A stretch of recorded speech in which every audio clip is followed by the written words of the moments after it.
किसको जीतो? जितासनो, अपने आसन को जीतो। कौन से आसन को? जिस आसन में हम सब बैठे, सुखासन को। हम सबके पैर सीधे हो जाएंगे। देखिए अब पीड़ा कहां चली गई आपकी? अभी कुछ देर पहले तो ऐसे वैसे, और किसी भी आसन में बैठ जाया करो बंधु, लेकिन दोनों पैर उठाकर और हाथ ऐसे करके जो आसन होता है ना, उसे दरिद्रासन कहा जाता है। स्वयं कुबेर जो खजाने के मालिक हैं, वह भी इस आसन में बैठकर कथा सुने तो कुबेर भी दरिद्र हो जाता है। मैं ये नहीं कह रहा सिर्फ सुखासन में सुनो, पीड़ा है तो पैर इधर उधर कर लो, बस दरिद्रासन में मत बैठना। कुर्सी पे बैठ जाओ, ज्यादा दिक्कत है, सोफे पे बैठ जाओ। भागवत जी में लिखा ज्यादा पीड़ा है तो लेट कर भी सुन सकते हो, जिसमें सहजता रहे, शरीर में जिसको आराम रहे। लेकिन दरिद्रासन में नहीं बैठना और किसी भी आसन में बैठ जाना। बहुत से आसन हैं।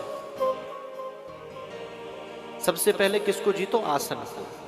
दूसरा है जिता श्वासों, अपनी श्वास को जीतो। सुबह ब्रह्म मुहूर्त में उठो, प्राणायाम करो।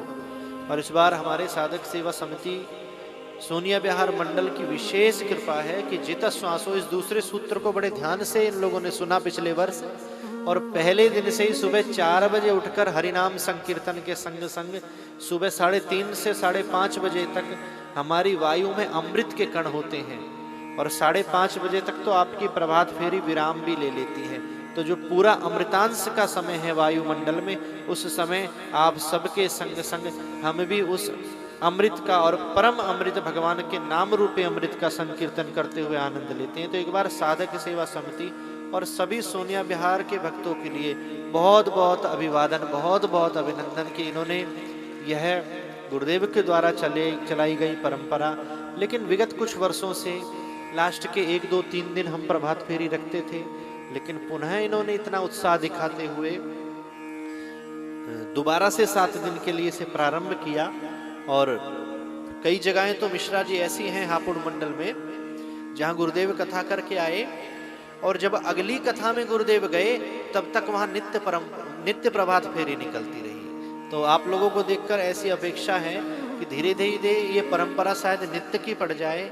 ओम नमः शिवाय परिवार और साधक सेवा समिति का नाम संकीर्तन नित्य सुबह चलता रहे, अगली कथा तक चलता रहे, कि अब कथा में 300 दिन रह गए, अब 299 दिन रह गए, अब 298 दिन रह गए, या इतने दिन रह गए, और निरंतर। क्योंकि सुबह जो उठकर हम करते हैं ना, यही अपने लिए करते हैं, बाकी तो दूसरे के लिए कर रहे हैं। एक ये 3 घंटे आप अपने लिए दे रहे हो, हम अपने लिए एक सुबह के 1-2 घंटे, बाकी तो भोजन बना रहे हैं, ये कर रहे हैं, कमा रहे हैं, किसके लिए? सब दूसरों के लिए। इसलिए सुबह जल्दी उठें, प्राणायाम करें, नाम संकीर्तन करें, मॉर्निंग वॉक करें। और ये इसमें तो कई सारे ऑप्शन हैं। जब हम तेज चलने लगते हैं तो पीछे वाले भक्त कहते हैं थोड़ा धीरे गुरुजी, पीछे रह गए, तो हम स्लो हो जाते हैं, पीछे वाले तेज हो जाते हैं, तो सांस फूलने लगती है पीछे वालों की, क्या हो जाता है? प्राणायाम होने लगता है अपने आप। ये सब बड़े सरल सूत्र गुरुदेव दे के गए हैं कि वैसे तो सुबह 4 बजे उठकर अनुलोम विलोम करोगे नहीं, कपालभाति करोगे नहीं, तो क्यों ना प्रभात फेरी के माध्यम से ही कोई साधन बना दिया जाए। तीसरी चीज है जितासनो जित श्वासो जित संगो, संग को जीतो। सबसे महत्वपूर्ण बात है। एक बात बताओ, कथा कब सुननी चाहिए? जवानी में या बुढ़ापे में? बुढ़ापे में। तो ये लोग क्यों सुन रहे हैं इतने ज्यादा? बुजुर्ग लोग 10% हैं और जवान लोग 90% हैं, तो इनको तो नहीं सुननी चाहिए। जब 60 साल के हो जाएं जब आएंगे। कब सुननी चाहिए आपसे पूछ रहा हूं मैं, क्यों सुननी चाहिए?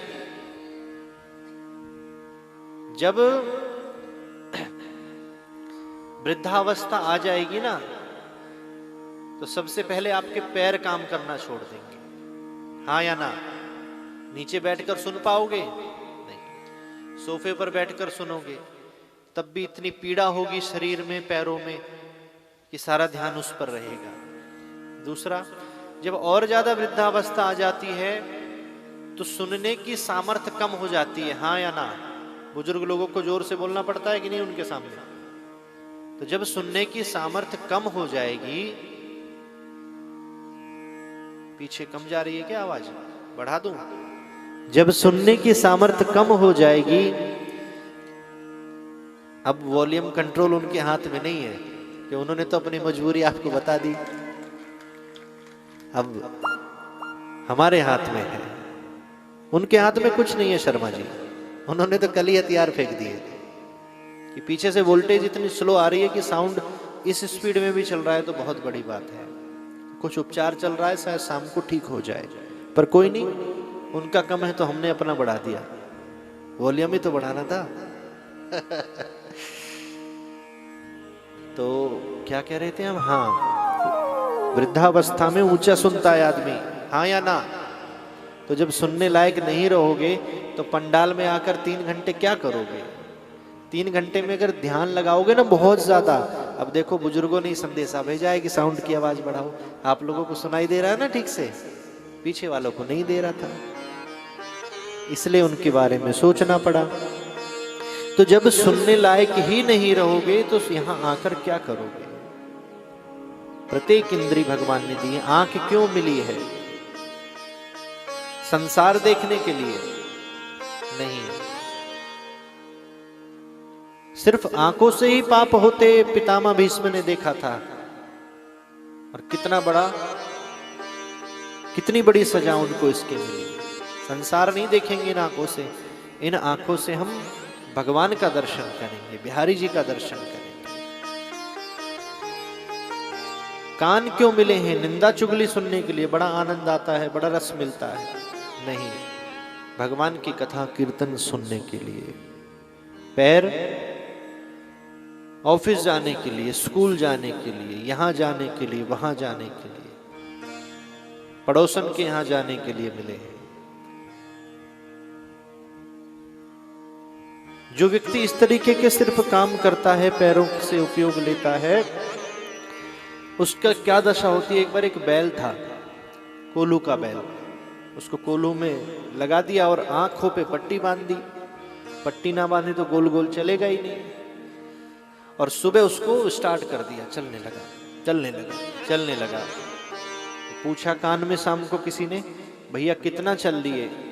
बोले 150 किलोमीटर तो चल लिया आऊंगा सुबह से शाम तक। तो फिर व्यक्ति ने कहा, फिर तो यहाँ से सोनिया विहार से वृंदावन पहुंच गए होगे? उसने कहा हाँ बिल्कुल पहुंच गए होंगे। और जब आंखों से पट्टी हटाई तो देखा जहां से यात्रा शुरू करी थी ना, उससे भी पीछे मैं खड़ा हूं। ये कैसे हो गया? क्योंकि हम वहीं घूमते रहे, और यही जीव, यही मनुष्य है। जब तक हम किसी के सन्निधि में नहीं जाते, कोई हमारा मार्गदर्शक नहीं बनता, कोई जीवन में सच्चे सद्गुरु का आगमन नहीं होता, तब तक हम पैरों का उपयोग कर रहे हैं, भाग रहे हैं। पर कैसे भाग रहे हैं? कोल्हू के बैल की तरह, जहां से यात्रा प्रारंभ करी थी उससे भी पीछे आ गए। जन्म लिया था तो पापों का बोझ कुछ कम था, लेकिन अब भाग भाग कर इतने कमा लिए कि बोझ बढ़ गया। तो यात्रा पीछे हो गई या नहीं हो गई? हाँ या ना? इसलिए पैरों का सदुपयोग करो, कथा में जाओ, तीर्थ क्षेत्र में जाओ, और चलते चलते वृंदावन पहुंच जाओ। भगवान की चौखट पर जाकर अपने सर को रख दो। राम की चौखट पर विभीषण आ गए, कल्याण हो गया। हमें अच्छी संगत मिली, मैं अपना कह रहा हूं, पूज्य पिताश्री का, गुरुजनों का सानिध्य मिला तो मैं यहां आ गया। अपने संग संग आप सबका भी कल्याण कर रहा हूं। ये किसका असर है? संग का असर है।